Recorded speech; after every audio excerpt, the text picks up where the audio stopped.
obviously the extra day off. Does that help Ilya Samsonov, you think? I think it does, but if he's a guy who gets distracted by noise, as you know, this market is very noisy.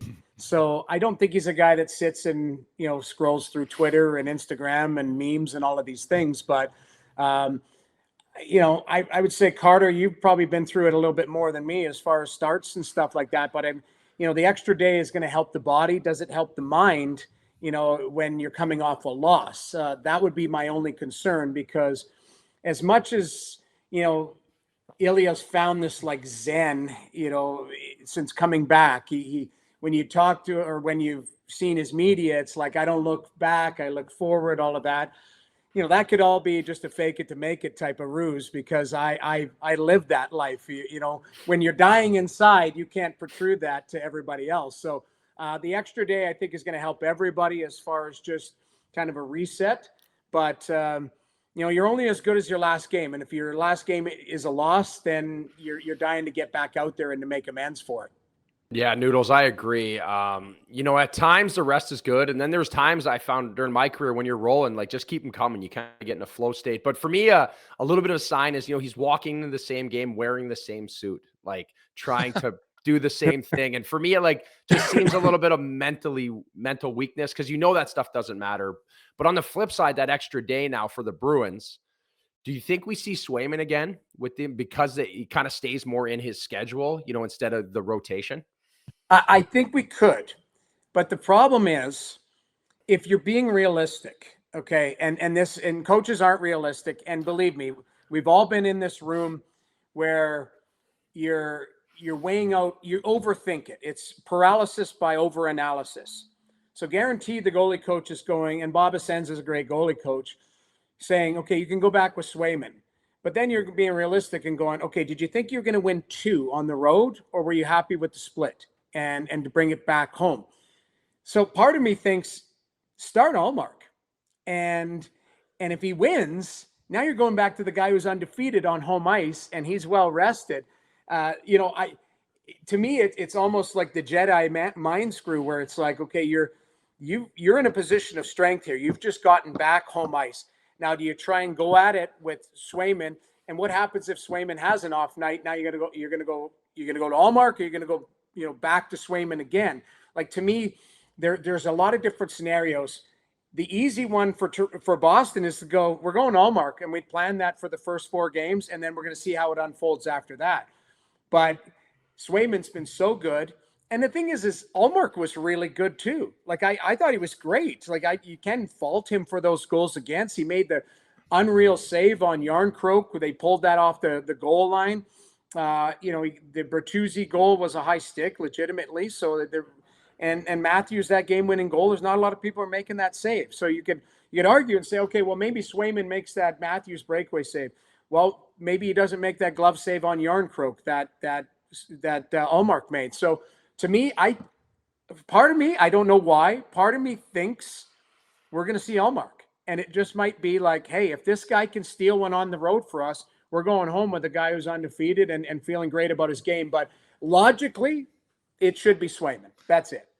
I know this is a rare situation where I think you look at Boston and they have 2 number 1 goalies, and I guess their backup, quote unquote, if you want to call him that, is a Vezina winner from last year. But to me, Noodles, this just reinforces the fact that the Maple Leafs need to figure out what they're going to do long term. Like, Joe Woll, we think is going to be the guy.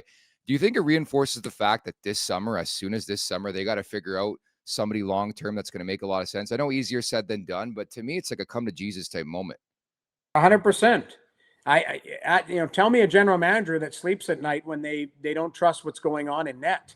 There's about 8 general managers in the league that comfortably go to sleep at night going, regardless of how they play, Hellebuck's my guy, Vasilevsky's my guy, Demko, obviously the injury to Demko, but he's a number 1, clear cut, Markstrom, again. And then you start to go, okay, here's my tandem, which I think is good, but the Edmonton Oilers started the season with Skinner and Campbell, and all of a sudden Campbell's in the minors, and they bring up Pickard, and Pickard stabilizes, and they have to shift their plan to go, Skinner, you're our guy. We're going to sink or swim with you. And Stewart's got to have a big game ahead of him here tonight, because it's there's still question marks with him.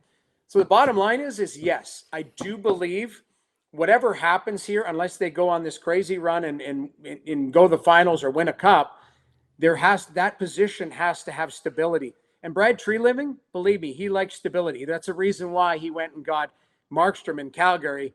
And I would argue that he's probably going to have that, thought process here, but you need the money to do it. And there's not a ton of money to do it.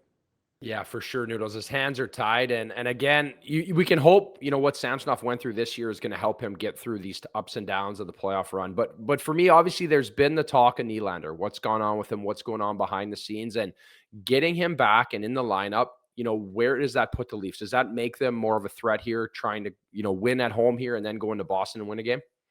It does. I think he's not riding in on a white horse with a cape, but he's a hell of a player. And when you have a hell of a player out of your lineup, it certainly affects, because if you were looking at it the way it was set up, if Nylander was going to be on your third line, what that does is get him away from matchups, and gives you an offensive threat on three different lines.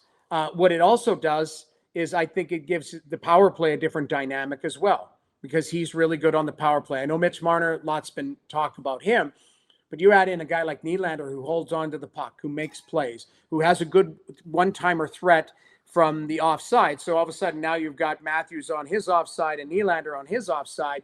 That's just another threat on the power play that has gone 1-11. So yes, having him back in, not only I think just from a psyche standpoint for the group, but from a threat standpoint of how good he's been and how good he can be. If you get him back in, obviously it's a different threat. But what we've seen Boston is they're really good at adjustments. They lose one game, two defensemen come in. Now, one was injured because Andrew Peeke, that was an injury play, but Greshlik comes out because they want Lohi or whatever his name is. I'm butchering his name, and I shouldn't, because he deserves a little bit more respect. But yeah, they bring a bigger kid in who's got a little bit more bite to him. And, and Wotherspoon comes in who's got a little bit more bite than Greshlik. But those are adjustments, and they're like, hey, we're going to bring in guys who've never played in the playoffs before on the road and see if they can hold up. And, oh, by the way, our old friend JVR comes in, and he gets, a partial breakaway and a full breakaway. And he looked quite dangerous for a guy who's, games at the, at the tail end, we'll call it that. You're right. Adjustments automatically, I think, is Sheldon Keefe. Curious to get your opinion on where they're at with Sheldon Keefe. Where are you at as a Maple Leafs coach? I mean, you can't help but look and see names like Joe Quenneville out there. Craig Berube's out there. There's some really quality guys out there. But where are you at right now at Sheldon Keefe? I mean, the one thing I've liked near the end of the season with him is he's just said, to hell with it, I'm going to speak my mind. Whereas in past years, if he's been sharp, it was almost a retraction the next day. And like, I didn't mean it that way. And, Mitch has been good, or Willie's been this and that. Where this year, he's just like, I didn't like this, I didn't like that, especially in the last couple of months. He's just been, this is what I see. This is my analysis. I don't care if I'm hurting feelings. I'm going to do it my way. He's in a tough position, but on home ice, you should be dealing from a position of strength. And you've got Austin Matthews on your lineup, and Mitch Marner needs to play better, but you've got, some depth there. You've got some players. That being said, there are names that are scary out there. You're right. Craig Berube. I heard a name yesterday. People forget about this. Rod Brind'Amour does not have a contract next year. Isn't that scary? I heard it's in a drawer, Noodles. I heard it's in a drawer in Carolina, by the way. Well, if it's in a drawer, then you should dust it off and make sure he signs it, because I'm telling you, if I'm an organization, if I'm the Ottawa Senators, teams like that the owner has deep pockets and is very committed to turning the corner, Rod Brind'Amour's name should be at the top of the list if he's not under contract with Carolina. But if it's in the drawer, I get it. But if it's not in the drawer, man, oh man, that should be a huge offer. But there are some great coaches available. Joel Quenneville, I was texting with him the other day. I don't know if you guys saw, he did his first interview with Andy Strickland out of St. Louis, and I watched that. And you know what? I think he did a great job, because, there's some things, obviously, he's going to have to deal with it head on. He made mistakes. He admits it. But he also says, hey, I was trying to win a Stanley Cup. I didn't realize I should have asked more questions. I should have done this. There's a lot of coulda, shoulda. But if he gets another opportunity, he's a hell of a coach. So, if Keefe doesn't have the success, I'm sure there would be changes everywhere, but it's not just going to be to the coach. They'll look at that roster, and I think it'll finally be, hey, we're going to have to tinker with some of the things that we've really stuck with. So, it's only 2-1 in the series, so a lot can change, and we could be talking about this a week from now or 2 weeks from now, and they've had success. Yeah, there's always going to be that pressure, especially when you're coaching in Toronto, and and all these coaches deal with it, right? They're under the microscope, and everyone, it's short term. But for this Leafs team at home, what do they need to do at Scotiabank? And from a fan perspective, they took some heat for the crowd, especially comparatively to the rest of the league. What do you expect here from this game 4, from the Leafs and from the fans? Well, okay, so I saw that, and Joe Bowen was worked up about it on Twitter and said, hey, we need to be better. Okay. So how about this? The building is on fire because Bertuzzi gets the goal off his skate and off Lindholm. Don't give up a goal 28 seconds later. Like, be better in your own zone, and don't be a mess where you give up a dangerous player, a high quality shot from a high quality area. Like, that would be my, you want to keep that momentum going and the building popping. Don't give up bad goals or timely goals against. That would be one thing. Yes, they'll always be. It's never going to change. Carter, you've played in this building. I've played in this building. Nick, you've been there a million times.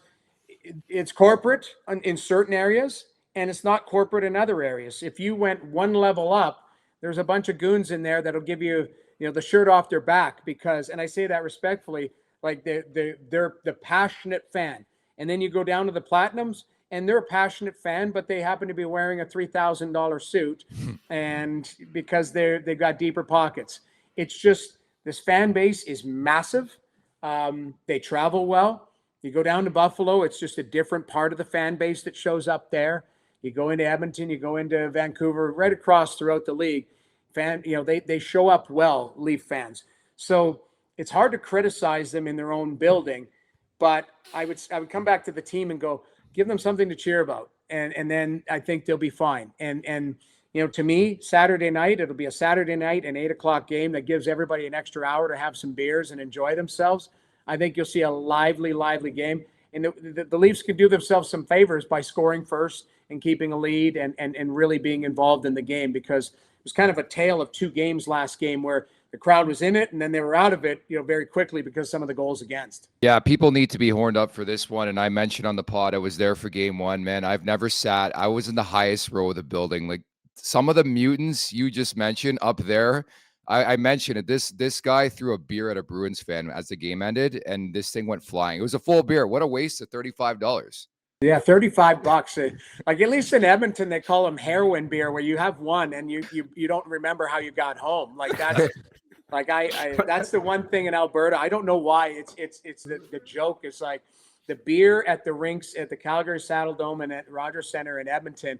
You have 4, and it's like you are Bernie Lomax heading home. They're carrying you out of there. So I don't condone throwing beer, but you mentioned the passionate fan, the grit grinders up there, man. They come to play. They got their game faces on. They're all business. So you got to give them something to cheer for. That's the way I say it. Absolutely wild. And again, I know it's a running bit on your show. I was texting with Hayes last night. I'm like, dude, are you going to the game on Saturday? Because I know which way I'm betting if he goes, right?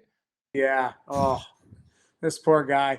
Like, I laugh because I know Leaf fans that literally wear the same shirt, sit in the same spots, because they believe that that's what controls, the outcome of the game. We were joking about that front cover of the Toronto Sun, where it's like, okay, where's Mitch Marner, the invisible man? And if he scored 3 last game, like, somehow they would be like, we did that. We're the ones we put up. We're the ones that called him out, and he did it. Like, that's not the case. As players, how it's going. We're our own worst critics. There's a reason why you play in the NHL, is you self-evaluate, you continue to work at your game. You don't need front covers that are just chewing on you. It's just to me, it's extra noise. But that being said, if Hayes shows up, there might be a mutiny. I don't know. I don't think he's allowed at the rink on Saturday. Make sure to check out more of our content right here on the Leafs Nation YouTube page. We got long-form interviews, we got clips, we got epic rants by Jay Roseau. We simply have it all. And don't forget, you can find out much more at theleafsnation.com. Thanks so much for watching.